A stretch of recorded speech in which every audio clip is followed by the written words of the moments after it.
Welcome back. Jail disgrace movie mogul Harvey Weinstein. He's now been extradited to California. He'll face several more sexual assault charges. He's been serving a 23-year sentence in New York, and last year he was convicted of rape and committing a criminal sex act. Here to talk about it is our justice correspondent, Candace Kelley. Good morning, Candace. This was not unexpected. Good morning. I want you, though, to detail, if you can, the charges. He's 69 years old, Weinstein is. He's going to face a judge. He'll appear in an LA courtroom. But what about the charges? Yes, so we are talking about he's facing up to 140 years for 11 counts of sexual assault. And specifically, we're talking about rape, 4 counts of forcible oral copulation, 2 counts of sexual battery and restraint, and 1 count of sexual penetration by use of force. A lot for the morning, but this is something that, as you said, is not unexpected. He was extradited. He walked in looking not in great health. But certainly there are about 5 women who are ready to testify against him, and they've waited a long time, especially because of COVID, and soon their day will be coming. Yeah, Weinstein, a bad man, and now he's paying a price for it. That delay, there was a delay in his extradition, partly because of COVID, but so I understand his attorneys wanted a delay for some other reasons. Why? What other reasons were there? So certainly COVID was a concern, but then if you take a look at him, as I said, he doesn't appear in great health.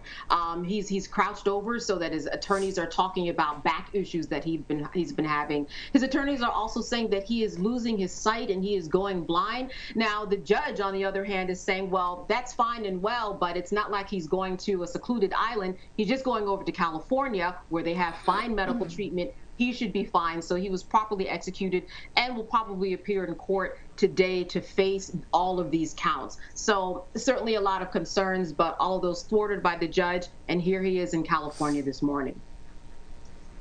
Yeah, can't see too well. Where have we heard that before? And then if they get out, then they can suddenly see again. 2020 vision after that. See all the Jello pudding pops you want? We don't know, but I'm just saying. If he's convicted in California, Candace, would he return to New York to finish the sentence, or too frail, then go west to complete a second sentence? Again, he's 69 years old. Yeah, he's 69 years old. He is serving a 23-year sentence now, and that sentence is actually running consecutively, not concurrently. So let's say that he gets charged and is not cleared of these particular charges, and he goes to jail. They're going to find a jail where he can serve all of these sentences, probably consecutively. But here's the bottom line, like you said, he's 69 years old. So we add 23 years. That's already kind of a default life in prison sentence already. We know that this is where he's going to finish his life. This is more of, a formality, right? We want to see justice served. And in terms of this, having him stay in jail a little longer, that's already going to happen with this 23-year sentence. But these are women that want to have justice served and have their voices heard in court.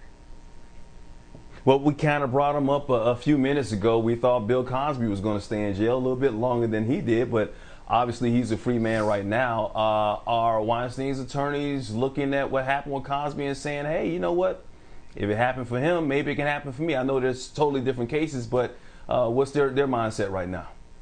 Well, they got very excited when they heard about Cosby. A lot of them came out and they made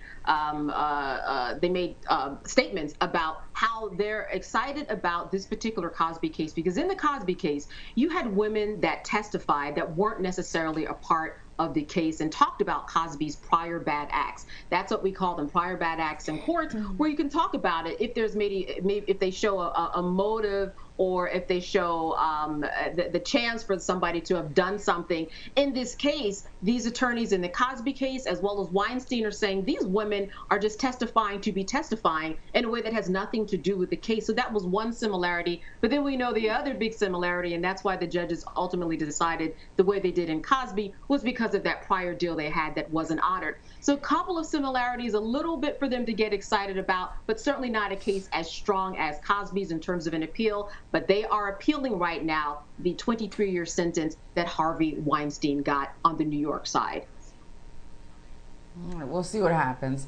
The other case, Candace, we do want to talk to you about is that $1 billion settlement with a B just announced between 3 opioid distributors, Johnson & Johnson, and the states and municipalities across the country. What does it involve exactly?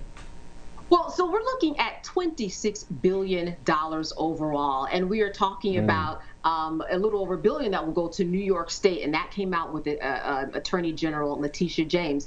We are talking about 3,500 cases across the country involving 40 states, municipalities, counties who over the past 2 years have wanted to hold these particular 3 distributors and Johnson & Johnson accountable for 500,000 opioid deaths. So ultimately, this settlement, which they will probably get into the details of today, will be announced, saying that, look, some of these court cases that are in the pike are actually going to go away. And so this settlement is something that people have been waiting for a number of years. Specifically, we're talking about the 3 distributors of Cardinal Health, McKesson, AmerisourceBergen, and then, of course, Johnson & Johnson. We have talked about this case before with Attorney General Letitia James because there is a $1.6 billion that will go to her state out of this particular settlement.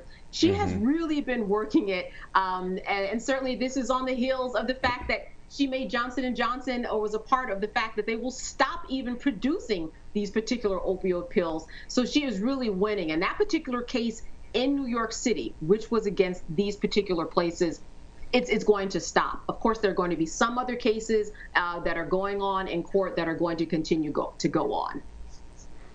Now, yeah, well, so they got the money, like you said, 1.6 going to New York, the rest being distributed elsewhere. Now you got to stop it after the trouble has begun. So, and they've agreed to some monitoring. Am I right about that?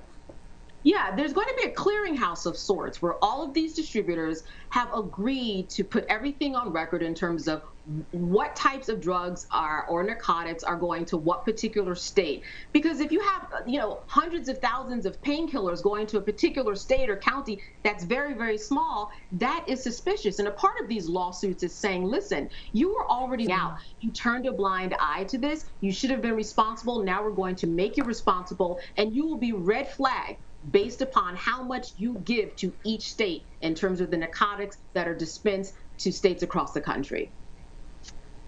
All right, got to stop the legal drug dealers as well. Yeah. Yeah, it seems like a lot of people died. A lot of people were addicted, families torn apart, and yet money gets paid. They must have made a lot of money to be able to pay $26 billion in settlements, Candace, but nobody goes to jail, huh?